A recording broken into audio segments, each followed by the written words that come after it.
우리 하나님 말씀 함께 봅니다. 출애굽기 14장 10절부터 14절까지 말씀입니다. 출애굽기 14장 10절부터 14절까지 함께 한 목소리로 봉독하겠습니다. 시작. 바로가 가까이 올 때에 이스라엘 자손이 눈을 들어본즉 애굽 사람들이 자기들 뒤에 이른지라. 이스라엘 자손이 심히 두려워하여 여호와께 부르짖고 그들이 또 모세에게 이르되 애굽에 매장지가 없어서 당신이 우리를 이끌어내어 이 광야에서 죽게 하느냐? 어찌하여 당신이 우리를 애굽에서 이끌어내어 우리에게 이같이 하느냐? 우리가 애굽에서 당신에게 이른 말이 이것이 아니냐? 이르기를 우리를 내버려 두라. 우리가 애굽 사람을 섬길 것이라 하지 아니하더냐? 애굽 사람을 섬기는 것이 광야에서 죽는 것보다 낫겠노라. 모세가 백성에게 이르되 너희는 두려워하지 말고 가만히 서서 여호와께서 오늘 너희를 위하여 행하시는 구원을 보라. 너희가 오늘 본 애굽 사람을 영원히 다시 보지 아니하리라. 여호와께서 너희를 위하여 싸우시리니 너희는 가만히 있을지니라. 아멘. 아멘. 아멘. 그리스도인은, 성도는요, 믿음의 삶을 살아야 합니다. 아멘이죠? 우리는 믿는 사람이잖아요. 그러니까 믿음의 삶을 살아야 된단 말이죠. 삼위일체 하나님을 향한 확고한 믿음으로 살아야 합니다. 세상 사람들하고는 뭔가 달라야죠. 우린 예수 믿는 사람이니까 세상 사람들하고는 달라야 되는 겁니다. 하나님께서 계시하신 하나님의 말씀을 신뢰하며 성경에 기록된 이 하나님의 말씀을 한 구절도 빠뜨리지 말고 그대로 믿어야 되는, 하나님 말씀을 신뢰하는 삶을 살아야 됩니다. 전적으로 하나님을 신뢰하며 사는 삶이 세상 사람들과 다른 점이지요. 전능하신 하나님께서 창조주이심을 확실히 믿습니다. 아멘. 나는 전능하사 천지를 만드신 하나님 아버지를 믿습니다. 이게 이제 우리 믿는 이들의 첫 번째 고백이잖아요. 독생자이신 예수님께서 구세주이심을 확실히 믿습니다. 아멘. 아멘. 보혜사이신 성령님께서 내주하셔서 우리를 선한 길로 인도하심을 확실히 믿습니다. 이 믿음이 분명해야 되는 거예요. 성부, 성자, 성령님에 대한, 삼일체 하나님에 대한 분명한 믿음이 있어야 돼요. 그리고 그 하나님께서 우리에게 주신 이 모든 것을 기록한 하나님의 말씀인 성경을 철저하게 신뢰해야 돼요. 하나님의 말씀이 진리다라고 하는 것에 대한 분명한 믿음이 있어야 된단 말이죠. 성경에 기록된 모든 내용이 진실이고 기록된 하나님의 약속대로 이루어질 것을 확신해야 합니다. 여러분 다 아멘이세요? 성경 기록되어 있는 모든 내용이 다 아멘이세요? 아멘. 아멘입니다. 자, 그렇다면 오늘 본문을 보죠. 오늘 본문도 말이죠, 상식적으로는 이해가 되지 않는, 상식적으로는 이해하기 어려운 초자연적인 역사의 기록입니다. 이 말씀을 세상 사람들은 믿을 수 없다라고 하지만 하나님의 자녀인 저와 여러분은 분명하게 신뢰하며 그대로 이루어졌음을 확신해야 할 줄로 믿습니다. 아멘이죠? 여러분 홍해가 갈라진 거 믿으십니까? 믿으십니까? 믿긴 믿는데 확실하게 믿느냐 말이죠. 머리로만 믿는가? 성경에 기록된 이 역사는 역사로 끝나는 것이 아니라, 이게 더 중요한 거예요. 성경에 모세 때에 홍해가 갈라졌다. 아멘. 믿습니다. 근데 거기서 끝나는 게 아니라 이 성경에 기록된 역사는 역사로 끝나는 게 아니라 동일한 믿음을 고백하는 저와 여러분의 지금 삶의 현장에서도 일어날 것임을 확실히 믿어야 합니다. 거기는 아멘이 잘 안 돼요?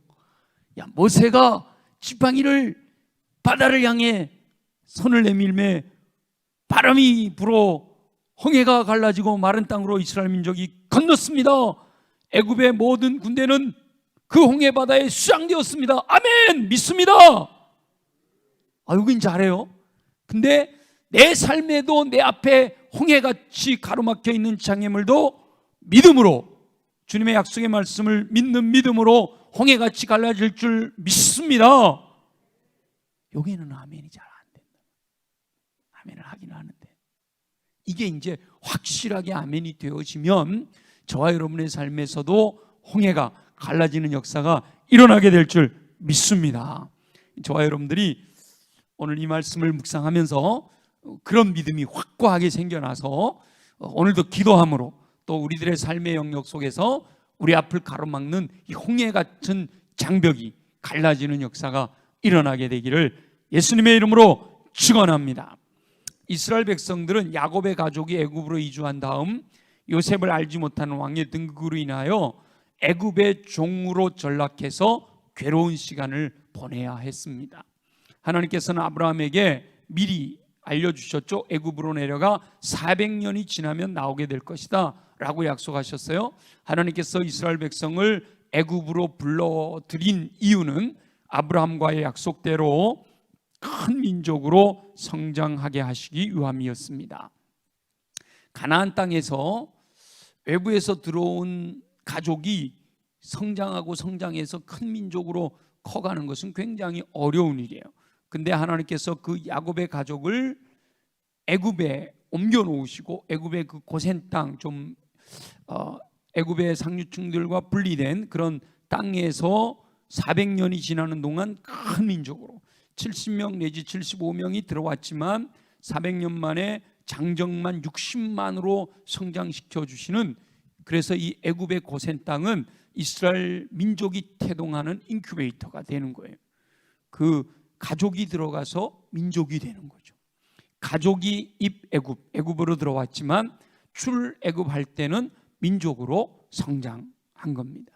모세에 의하여 그 이스라엘 민족이 애굽을 떠나게 됩니다. 출애굽하기까지 이스라엘 백성들은 전능하신 하나님께서 행하시는 강력한 10가지 기적을 체험하며 종살이에서 해방되는 기쁨을 맛보았습니다. 여러분, 우리가 10가지 재앙 그러잖아요. 재앙이라는 말은 어느 편에서 봤을 때 재앙이에요? 애굽 사람들이 봤을 때 재앙이지, 모세나 이스라엘 백성들이 볼 땐 그건 재앙이 아니라 뭐죠? 기적이에요. 놀라운 일이죠. 애굽 백성들은 손해를 보지만 이스라엘 백성들은 전혀 손해를 보질 않잖아요. 이 놀라운 기적인 거예요. 하나님이 전능하신 하나님이 행하신 놀라운 기적을 그 기적을 체험하지 않았다면 이 이스라엘 민족이요 400년 동안이나 정착하고 있던, 비록 종살이기는 하지만 400년 동안이나 삶의 터전이 있는 그곳에서 그 모든 민족이 일시에 떠나 나오기는 쉽지 않은 일이에요. 그래서 하나님께서 모세, 바로의 마음이 완악하여짐으로 모세와 계속되는 대결을 통해 이스라엘 민족들이 그 10가지 하나님의 초자연적인 역사들을 목격하게 되는, 하나님이 전능하시다는 사실을 깨닫는 거죠. 특히 마지막 기적으로 역사하신 유월절을 통해 놀라운 구원의 은총을 경험합니다.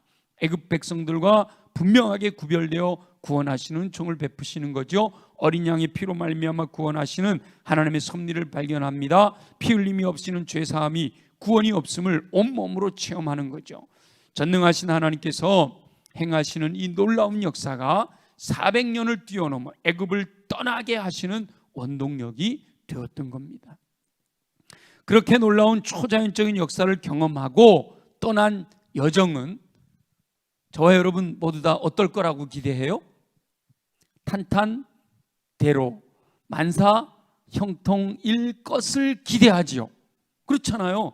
하나님께서 초자연적인 역사로 전능하신 강력한 능력을 보여주셨단 말이죠. 그러니까 그 약속의 말씀을 부여잡고 믿음으로 순종하는 영혼들에게는 탄탄대로가 열렸을 거다라는 기대를 하게 된단 말이에요. 그런데 오늘 본문에 의하면 얼마 가지 못하여 광야에 갇히는 신세가 되어버렸습니다. 앞에는 홍해가 가로막혀 더 이상 나아갈 수가 없습니다.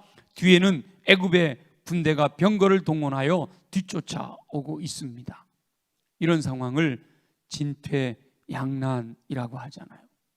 앞으로 갈 수도 없고 뒤로 물러설 수도 없는 진퇴양난의 상황에 빠져버렸어요. 인간의 힘으로 이 난관을 헤쳐나가기는 불가능한 상황입니다. 무장하지 않은 백성, 아무리 숫자가 60만이라고 하더라도 무장하지 않은 백성들이 병거로 무장한 군대와 싸워 이길 수는 없는 거죠. 홍해가 넘실거리는 그 바다를 무슨 배가 있어서 그 노인들과 아이들, 여자들까지 다 태우고 건널 수가 있겠습니까? 인간의 힘으로 난관을 헤쳐나가기 불가능한 상황에 맞닥뜨린 거예요. 말씀에 의지하여 전능하신 하나님의 능력을 경험하고 그 믿음으로 달려온 건데 얼마 가지 못해 이 진퇴양난의 상황에 빠져 들어가게 되었다는 거예요.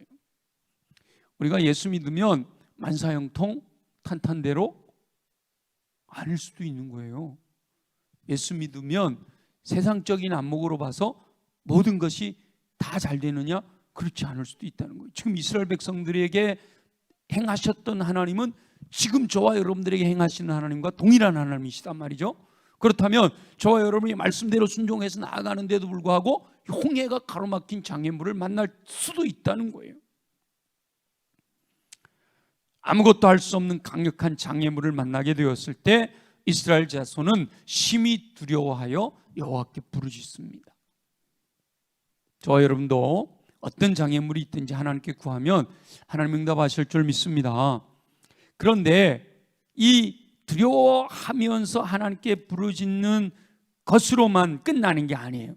10절에 보면 애굽 사람들이 뒤에 이른지라 이스라엘 자손이 심히 두려워하여 여호와께 부르짖었어요. 여기까지만 했으면 믿음으로 부르짖었더니 하나님께서 모세를 통해 역사하셨다 이러면 되는데 그 다음이 중요한 거예요. 11절 12절에 보면 전능하신 하나님의 그 놀라운 능력을 경험했음에도 불구하고 심지어 애굽에 매장지가 없어서 광야에서 죽게 하려고 이끌어냈느냐라고 모세를 향해 원망합니다. 내어버려 두면 애굽 사람을 섬기는 삶으로 만족하지 않았겠느냐, 여기 왜 광야까지 끌고 와서 우리를 죽이려고 하느냐라고 불평하고 원망하는 거예요. 종으로서 애굽 사람을 섬기는 삶이 광야에서 죽는 것보다는 낫겠다라고 주장하면서 모세를 향해 불평을 늘어놓는단 말이죠. 여러분이 예수 믿는 삶을 살아가는 동안 인간의 힘으로 어찌할 수 없는 홍해가 가로막혀 있는 그런 상황에 맞닥뜨렸을 때, 지금까지 인생을 살면서 그런 경험도 있으셨겠죠? 또 앞으로라도 그런 경험을 맞닥뜨릴 때 저와 여러분의 반응은 어떨까요? 자신 없죠? 네, 자신 없어요. 저도 100% 자신 없어요. 지금은 그럼에도 불구하고 저는 믿으려고 하죠. 근데 막상 현실에 부딪히면 쉽지 않은 믿음인 거예요. 이 이스라엘 백성들처럼 불평하고 원망하지 않으면 다행이에요. 불평하고 원망하지 않으면 다행이에요. 정말 여호와께 두려움은 어쩔 수 없잖아요. 뒤에서 막 애국 군대가 쫓아오고 앞에는 바다가 넘실거리는데 거기 있으면서 두려운 건 당연한 거죠. 근데 그 두려울 때 여호와께 부르짖고 거기까지만 하면 되는데 불평하고 원망하고, 차라리 예수 믿지 않았으면 이런 일이 없었을 텐데 예수 믿는 것 때문에 내가 이렇게 어려움을 당한다 이러면서 원망하고 불평할 수 있다는 거죠. 물론 제가 보니까 우리 열정기도에 나올 정도의 믿음이면 그 정도 불평 원망은 없을 거라고 믿습니다. 조용히 얘기하는 거 보니까 자신 없는 말이죠, 그렇죠? 여러분 가운데 없어야죠. 없어요. 근데 참 안타깝게도 우리 안에도 그런 일들이 일어날 수 있는 거예요. 근데 그때 모세가 하는 말, 우리 한번 이건 읽어보죠. 13절 14절 우리 찬양으로도 함께 불렀었습니다마는 다 같이 한번 13절 14절 말씀에 아멘이 돼야 돼요. 같이 읽어봅니다. 시작. 모세가 백성에게 이르되 너희는 두려워하지 말고 가만히 서서 여호와께서 오늘 너희를 위하여 행하시는 구원을 보라. 너희가 오늘 본 애굽 사람을 영원히 다시 보지 아니하리라. 여호와께서 너희를 위하여 싸우시리니 너희는 가만히 있을지니라. 아멘. 아멘. 오늘 이 시간 이 말씀이 믿어지기를 예수님의 이름으로 축원합니다. 이 말씀이 믿어지기를. 내가 가만히 있어도 두려워하지 마라. 가만히 있어라. 하나님이 일하실 거다. 하나님이 싸우실 거다. 하나님은 나의 방패가 되시고 나의 산성이 되시고 나의 요새가 되시는 줄 믿습니다. 하나님은 내 편이신 줄로 믿습니다. 요즘 우리 시편 묵상하면 얼마나 그 말씀 구절구절들이 그죠? 절지도 아니하시고 주무시도 아니하시고 우리를 지키시고 보호하시고 낮에 해도 밤에 달도 우리를 상하게 하지 못하고 해치지 못하게 하시고 말이죠. 우리의 출입을 지금부터 영원까지 지켜주시고 내 영혼까지 지켜주신다고 하시는 말씀들이 얼마나 힘이 되는 말씀이에요. 그죠? 그 하나님께서 우리가 할 수 없는, 내 힘으로 할 수 없는 난관에 부딪혔을 때 내가 아무것도 할 수 없으니까, 내가 아무것도 할 수 없는데 그걸 인간적인 방법으로 아등바등 근심 걱정 염려하는 게 아니라 하나님께 맡겨드리고 하나님께 맡겨드려서 하나님이 행하시옵소서. 나는 다만 주의 말씀을 따라 순종하게 싸우니 주님이 역사하여 주옵소서 맡겨드리고 구하고 찾고 두드리며 부르짖으면 하나님께서 약속하신 대로 이루실 줄 믿습니다. 그 믿음이 오늘 이 밤에 역사하시기를. 저와 여러분이 이미 알고 있듯이 이스라엘 백성들은요, 모세가 이렇게 너희는 가만히 있어, 여호와께서 오늘 너희를 위하여 행하시는 구원을 보라, 여호와께서 너희를 위하여 싸우시리니 너희는 가만히 있을지니라 하신 말씀대로 모세가 하나님의 명령을 따라 지팡이를 짚고 바다를 향하여 손을 내미니까 바람이 불어, 그리고 애굽 군대 뒤에 들어오는 애굽 군대는 불기둥이 들어가서 쳐들어오지 못하게 막아주시고, 야, 얼마나 놀라운 일이에요. 그래서 그 이스라엘 백성들은 하나님께서 행하시는 놀라운 기적을 체험하는 거예요. 마른 땅으로 건너가고, 이스라엘 백성이 다 건너가니까 뒤쫓아왔던 애국 군대는 그냥 물이 합쳐져서 수장되고. 여러분 믿어지십니까? 이 사건이 믿어지세요? 아멘입니까? 네. 야, 이거 참 이성적으로는 안 믿어지는 일이에요. 근데 우주 만물을 창조하신 우리가 하나님은, 성부 하나님은 뭐죠? 창조주라 그랬잖아요. 창조하신 하나님은 하실 수 있잖아요. 전능하신 하나님은 하실 수 있잖아요. 그러니까 우리가 믿는 하나님은 우주 만물을 창조하신 전능하신 하나님이시단 말이죠. 그렇기 때문에 가능한 거예요, 이게. 하나님이 능력이 없으면 이걸 못 하시는 거죠. 근데 모세를 통해서 역사하셨던 하나님께서 저와 여러분을 통해서도 역사하실 줄로 믿습니다. 이 경험이, 이런 홍해가 갈라지는 이 역사가 저와 여러분의 삶 속에서도 경험되어 주시기를 예수님의 이름으로 축원합니다. 이 홍해의 기적을요, 사도 바울은 세례로 비유를 합니다. 세례. 죄의 종이었던 영혼이 예수 그리스도 보혈의 공로를 믿음으로 죄로부터 해방되고 하나님의 자녀가 된 확증으로 세례를 받잖아요. 저와 여러분이 예수 그리스도를 믿고 세례를 받은 것이 유월절 사건과 홍해가 갈라지는 것과 같은 초자연적인 놀라운 기적이다라는 사실을 기억해야 됩니다. 내가 예수 믿게 되었다, 이것이요 그냥 어쩌다 보니 믿게 됐지, 이게 아니고 저와 여러분이 예수 믿게 된 그 사건 자체가 초자연적인 놀라운 기적이란 말이죠. 믿어집니까? 믿고 싶어도 못 믿는 사람들이 얼마나 많은지 몰라요. 복음을 듣고도요, 그거 안 믿어진다고 하는 사람이 얼마나 많은지 몰라요. 근데 저와 여러분은 그 사실을 믿고 말이죠, 내 인생을 주님께 드리고, 그리고 세례를 받고 많은 사람들 앞에서 내 믿음을 고백하고, 또 이렇게 이 금요 세상 사람들은 불금이라고 부르는 이 좋은 시간에 이렇게 하나님의 전에 나와서 말씀을 듣고 찬양하고 기도한다는 거, 이게 바로 놀라운 기적 아닙니까? 주의자매 그렇게 믿죠? 기적이잖아. 우리 청년들이 나오는 건 더 놀라운 기적이야. 우리 형은 형제 맞죠? 아멘이죠? 예. 야, 이거 놀라운 기적이에요. 믿음에. 저와 여러분이 구원받아 하나님의 자녀가 될 때 스스로 할 수 있는 일은 아무것도 없었잖아요. 스스로는 도저히 죄에서 자유하게 될 수 없는 존재였단 말이죠. 전적으로 하나님의 은혜로 말미암아 믿음으로 인하여 구원을 받은 거예요. 여러분 구원받는데 내가 한 거 있어요? 믿음으로 반응한 것밖에 없잖아요. 하나님이 다 하신 거죠. 독생자를 이 땅에 보내셔서 피 흘려주시고 죄의 삭슬 치르시고 다 하나님이 하신 거예요. 우리는 다만 하나님이 하신 일에 아멘으로 믿음으로 반응한 것뿐이죠. 그랬더니 구원을 받아 하나님의 자녀가 된 거잖아요. 놀라운 기적인 거예요. 이스라엘 민족이 홍해를 건널 때에도 그들이 한 일은 하나도 없었단 말이죠. 가만히 서서 하나님께서 행하신 일을 목격하며 다만 다 열어주신 마른 땅을 따라 홍해를 건넜을 뿐이단 말이에요. 이렇게 이스라엘 백성들이 홍해를 건너는 것이 애굽과의 단절인 거예요. 완전한 애굽과의 단절, 종살이하던 데서부터 완전히 단절되어서 새로운 삶이 시작이 됐잖아요. 홍해를 건너면서 바로 성도들도 세례를 받고 하나님의 자녀로 거듭난 거예요. 죄와 허물로 죽었던, 세상에서 사단의 종되었던 그것에서 단절되어 이제 새로운 삶이 시작된 것이죠.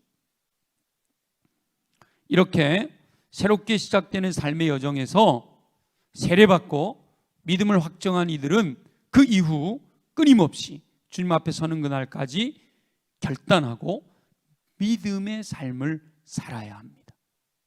믿음의 삶을 살아야 됩니다. 저와 여러분들이 예수 믿고 살아가는 삶의 모든 여정은요, 믿음의 삶이 돼야 돼요. 여러분 매일매일 하루하루 순간순간 믿음으로 살고 계신가요? 자, 보세요. 광야는요, 홍해를 건너고 바로 들어간 곳이 어디예요? 광야란 말이에요. 광야.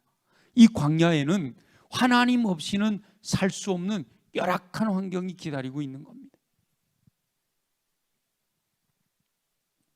그런데 그 열악한 환경 속에서 임마누엘, 하나님이 이스라엘 백성들과 함께 하시면서 불기둥, 구름기둥으로 인도해 주시잖아요. 그러니까 홍해를 건너 광야로 들어온 이스라엘 백성들이 살아가는 삶의 여정이 바로 저와 여러분들의 삶의 여정이잖아요. 예수 믿고 구원받아 살아가는 삶의 여정인데 불기둥, 구름기둥의 인도함을 받아요. 그래서 불기둥, 구름기둥이 떠오르면 움직이고 머무르면 거기 멈추고 왼쪽으로 가면 왼쪽으로 따라가고 오른쪽으로 가면 오른쪽으로 따라가는 거예요. 여러분 매일매일 불기둥, 구름기둥의 인도하심을 따라 살고 계십니까? 그렇게 살아야 되는 거예요. 하늘에서 만나가 내리잖아요. 반석에서 물이 솟습니다. 광야의 삶이 환경은 열악해요.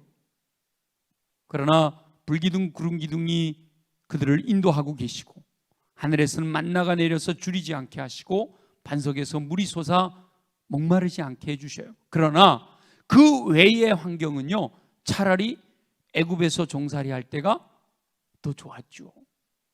자, 광야에서 잠자는 잠자리가 애굽에서 종살이 하지만 비록 종이지만 살아가던 잠자리하고 애굽의 잠자리가 좋았게요? 광야의 잠자리가 좋았게요?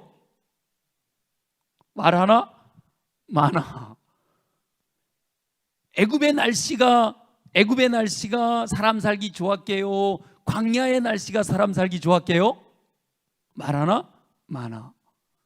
그 열악한 환경이란 말이에요. 예수 믿고 거듭나 애굽에서 홍해를 건넌 이스라엘 백성들이 들어간 광야의 삶이요, 굉장히 열악한 환경이었다는 거예요. 하나님께서는 광야에서 철저하게 하나님만을 신뢰하며 살아야 하는 삶을 훈련시키신 거예요. 저와 여러분들의 삶에서도 철저하게 하나님은 하나님만을 신뢰하며 살아가야 하는 삶의 연단을 주고 계시는 거예요. 여러분, 하루 사는 동안에 하나님 없어도 살시죠? 하나님 없어도 사시죠? 뭐라고 대답해야 될지 모르겠어요. 실제로요, 하나님 없이도 살아가요. 하나님 어떨 때는 다 잊어버리고 살아요. 근데 이스라엘 백성들은요, 광야에 사는 동안 하나님 없이 살 수 있어요, 없어요? 못 살아요. 하나님이 안 계시면 어디로 가야 될지도 모르잖아요. 불기둥 기둥이 없으면. 하나님이 안 계시면 만나도 안 내리잖아요. 하나님이 없으면 물도 못 먹잖아요. 그런 환경에서 오직 하나님만 의지하는 삶을 훈련시키셨던 거예요. 홍해는 순식간에 건넜지만 광야의 여정은 끊임없이 지속되는 겁니다. 세례는 순간 믿음으로 받았죠. 세례는 순간 믿음으로 받아 하나님의 자녀가 됐어요. 영접하는 자 곧 그 이름을 믿는 자들에게는 하나님의 자녀가 되는 권세가 주어졌고, 예수 믿고 구원 받았어요. 그러나 세례 받은 이후의 삶은요, 오히려 더욱 오직 하나님만을 신뢰하는 믿음으로 살아야 하는 삶이라는 거예요. 그러니까 세례를 받았다, 이 형식으로 끝나버리면 이 믿음을 살아갈 수가 없는 거예요. 진짜 예수님이 나의 주님이시고 나의 왕이시고 나의 하나님이시라는 진실한 고백, 주는 그리스도시요 살아계신 하나님의 아들이십니다 라는 분명한 고백, 나는 죽고 내 안에 예수 그리스도만 살아나는, 내가 그리스도와 함께 십자가에 못 박혔고 내가 이제 사는 것은 예수 믿는 믿음 안에서, 하나님의 아들을 믿는 믿음 안에서 사는 것이다 라는 고백이 바로 이걸 의미하는 거예요. 세례 받은 이후에 탄탄대로가 열려지는 게 아니라 세례받은 이후의 삶은 오직 주님만 신뢰하는 믿음으로 살아가는 삶이어야 한다라는 거죠. 그럴 때 주님이 불기둥 구름기둥으로 하늘에서 만나를 반석에서 샘이 솟아나게 하신다는 거예요. 오직 하나님만을 신뢰하며 살면 결국 아무도 흔들 수 없는 하나님의 백성으로 든든하게 서게 되는 겁니다. 그래서 광야에서 2년 만에 가데스 바네아에서는 그 믿음이 훈련이 안 돼 있었던 거예요. 그래서 광야에서 합쳐서 40년을 헤매고 나니까 온전히 믿음의 전사들, 믿음의 삶으로 60만 대군, 넉넉히 250만, 많게는 300만, 더 많게 보는 분들도 있습니다만 그 이스라엘 민족 전체가 믿음의 사람들로 변화된 거죠.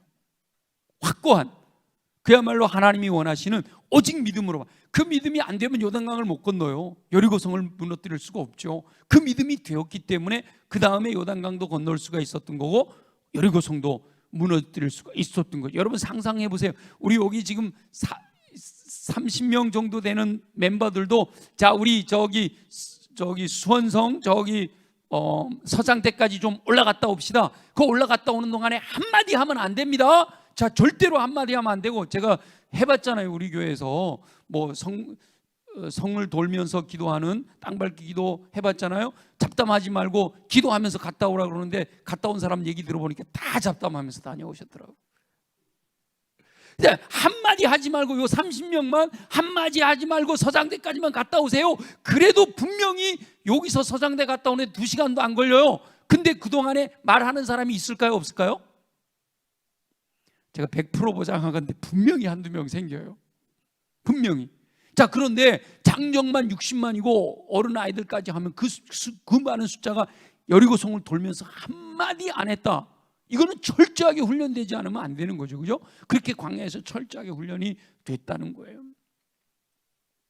하나님을 신뢰하는 믿음의 전사로 훈련된 이스라엘 백성들이 요단을 건너고 여리고성을 무너뜨리고 가나안 땅을 정복했단 말이죠. 그런데 이 가나안 땅에 정착했을 때, 우리가 요즘 여호수아서 묵상하면서 마지막 고별 설교를 통해서 사사기까지 한번 살펴봤잖아요. 가나안 땅에 정착했을 때 고난 없는 삶의 풍요가요, 오히려 하나님을 떠나게 만들어요. 여러분 여기서 선택을 잘해야 됩니다.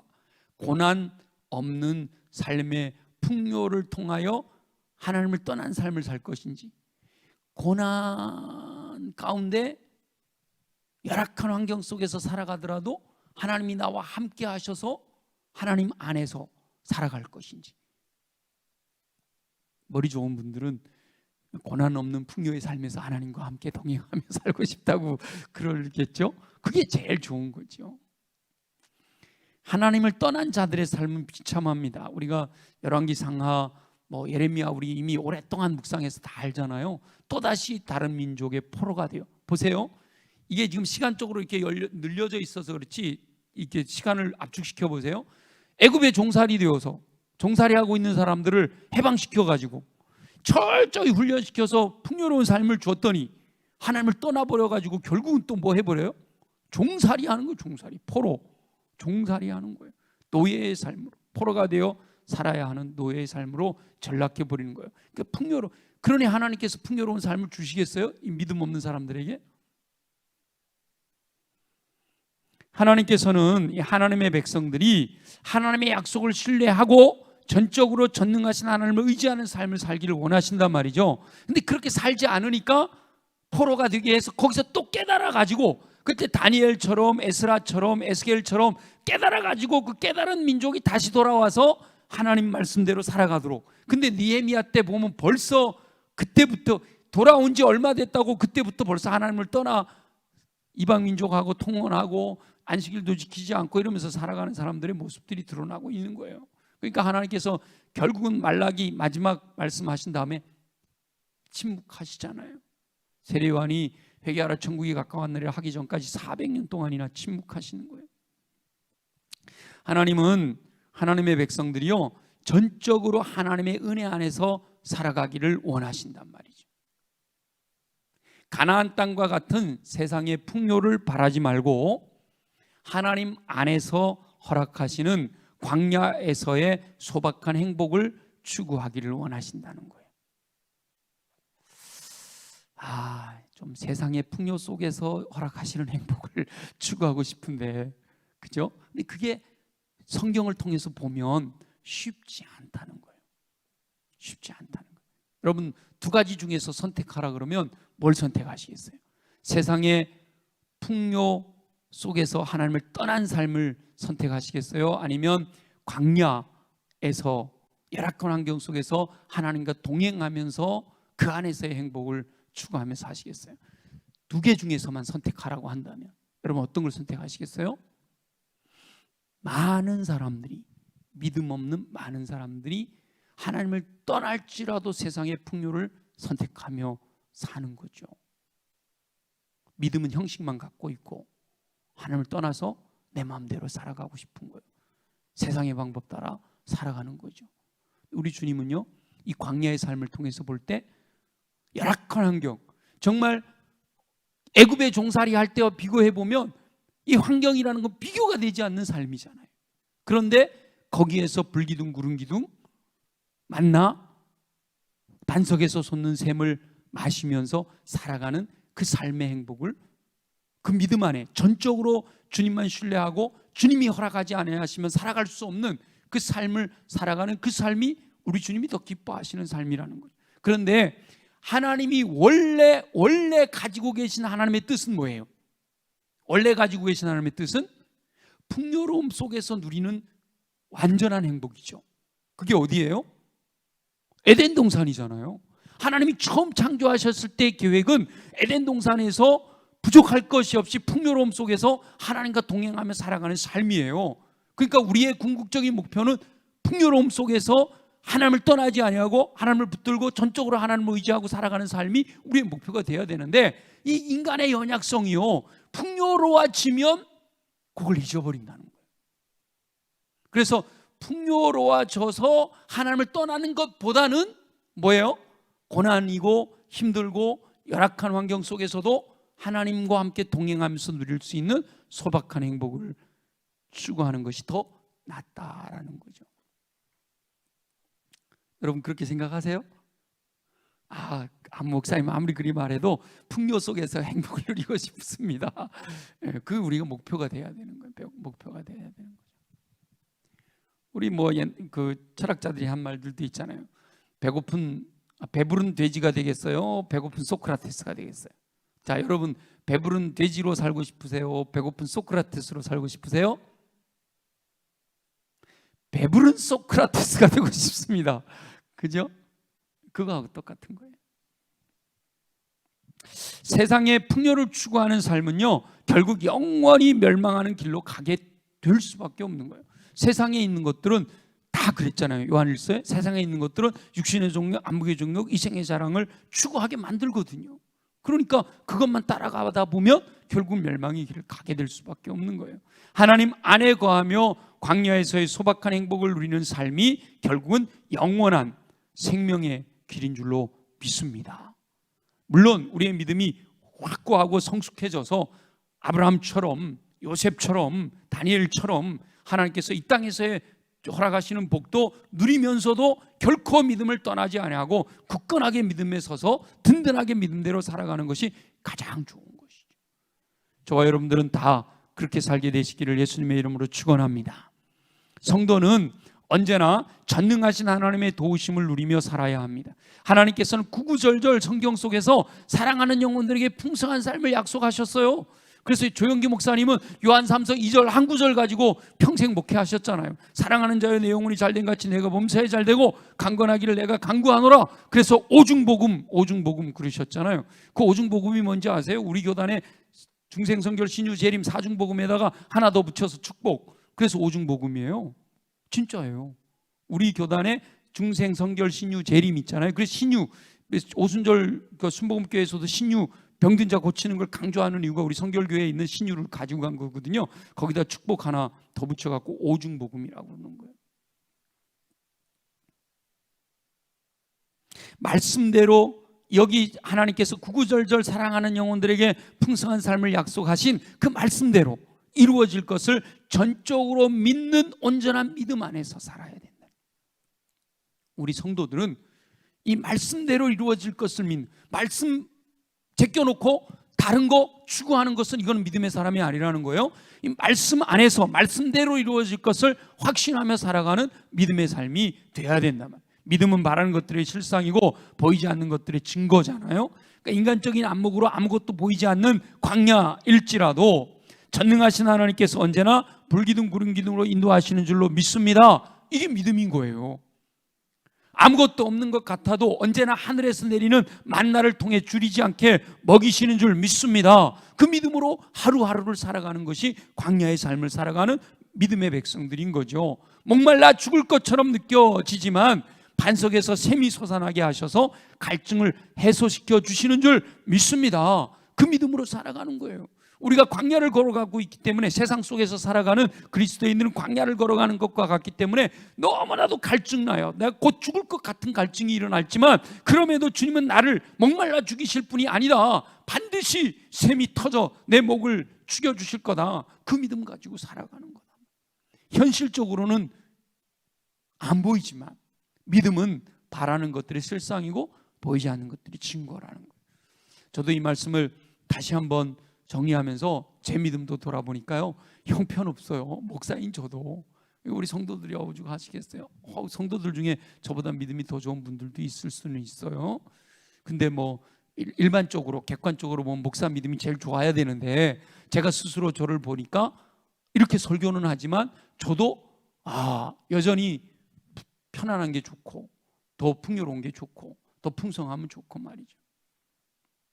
그러니까 날마다 죽는다라고 고백하는 사도 바울의 고백이 이해가 되는 거죠. 날마다 죽지 않으면 이 믿음대로 살아가기가 너무 어려운 거예요. 그래서 믿는 이들이 해야 할 것은 전적으로 하나님을 신뢰하는 거예요.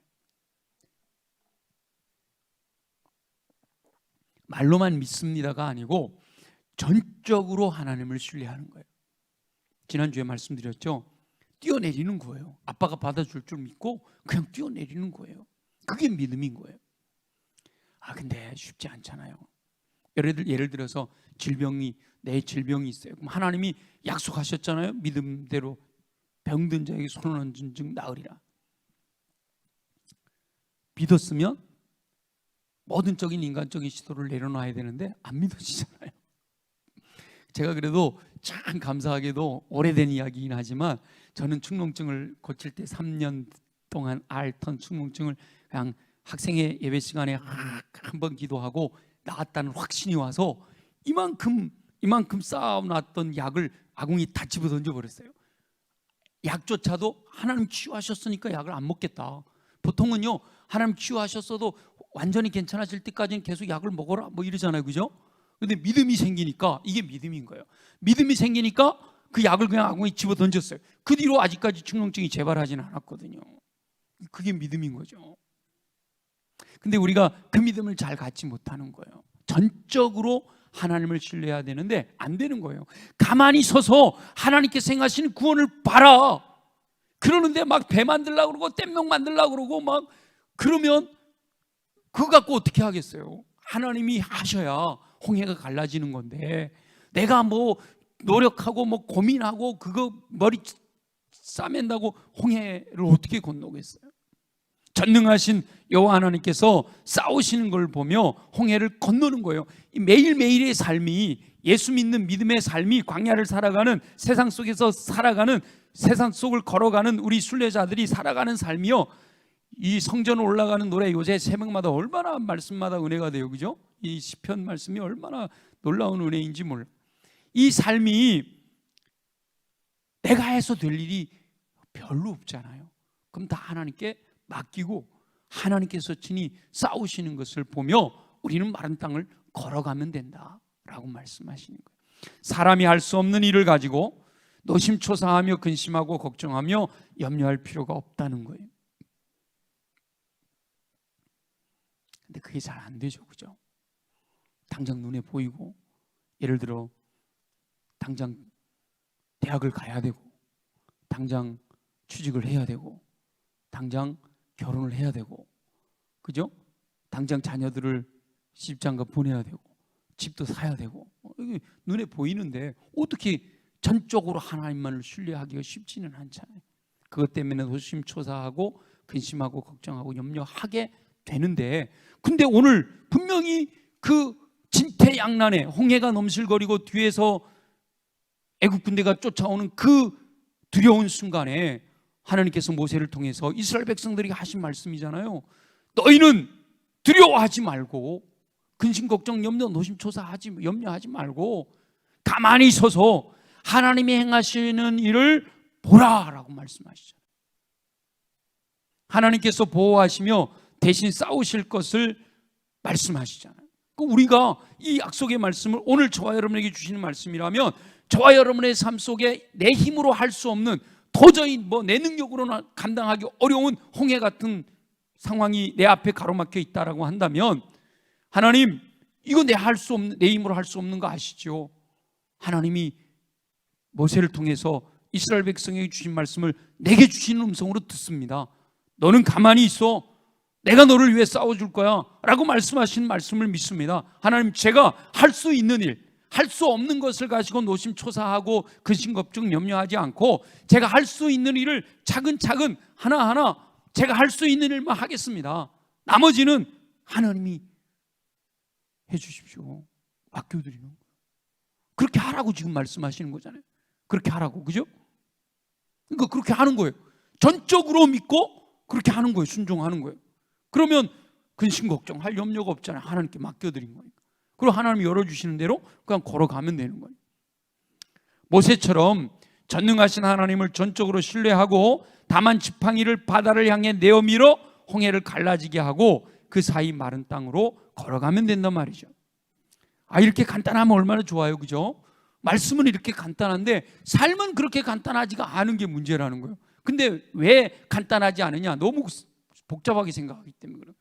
단순해야 된다니까요. 큰 믿음은 어떤 믿음이라고 그랬죠? 단순한 믿음, 순수한 믿음, 그죠? 전적으로 맡겨드리는 믿음.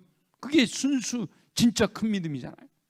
우리가 순수하게, 힘들고 어려운데 복잡하게 생각하지 말고 주님 말씀하시니까 말씀대로 믿음으로 순종하면 된다. 저와 여러분은 그렇게 전적으로 전능하신 여호와 하나님을 신뢰하는 믿음으로 언제나 승리하는 삶을 사시기를 예수님의 이름으로 축원합니다. 더 뒤에 말씀이 더 내용은 더 준비를 했는데 너무 늦어서 여기까지만 하겠습니다. 여기까지만 해도 우리가 하나님의 약속의 말씀을, 기록된 말씀이 얼마나 많은 말씀들을 우리에게 주고 계세요, 그죠? 이 말씀들을 우리가 전적으로 신뢰하는, 죄송해요. 제가 솔직하게 고백하는데 목사인 저도 전적으로 신뢰하지 못하고 있다고 말씀드렸잖아요. 그러나 좀 더 확실하게, 좀 더 주님을 신뢰하고 좀 더 믿음으로, 그러니까 저도 그렇게 하고 여러분도 그렇게 하고 함께 전적으로 약속의 말씀대로 이루실 것을 확신하는 믿음으로 살아가기를 소망합니다. 오늘 그렇게 기도하면 저와 여러분 앞에 가로막혀 있는 홍해 같은, 도저히 우리 힘으로 할 수 없는 여러분의 질병, 육체적인 질병도 아무리 의학으로 해봐도 안 되더라. 그런 질병이 바로 홍해잖아요, 그죠? 아무리 내가 노력해도 안 되더라. 이것이 지금 홍해잖아요, 우리 앞에. 근데 우리 앞에 가로막혀 있는 홍해를 주님이 말씀하시는 거란 말이에요. 너희는 가만히 있어. 그리고 하나님, 전능하신 하나님이 행하시는 놀라운 일을 봐라.